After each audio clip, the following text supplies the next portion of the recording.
தக்காளி சாதம் செய்வோமா?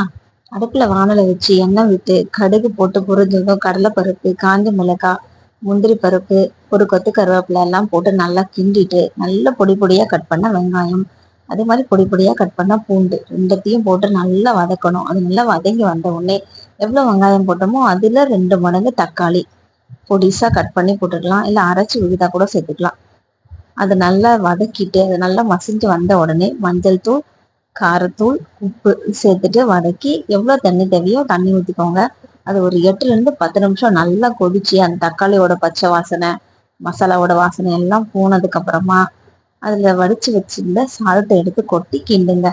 இந்த குழம்பு கொதிச்சுட்டு இருக்கும்போது இதுல ஒரு ஸ்பூன் நெய் வேணும்னா சேர்த்துக்கலாம், வேண்டான்றவங்க ஸ்கிப் பண்ணிடுங்க. நல்லா சாதத்தை கிண்டிட்டு மேலாப்புல ஒரு ஸ்பூன் நெய் விட்டு ஒரு உருளைக்கிழங்கு வச்சு சாப்பிட்டு பாருங்க, செமையா இருக்கும். வீடியோ பிடிச்சிருந்தா லைக் பண்ணுங்க, கமெண்ட் பண்ணுங்க, மறக்காம சேனலை சப்ஸ்கிரைப் பண்ணுங்க. மீண்டும் சந்திப்போம்.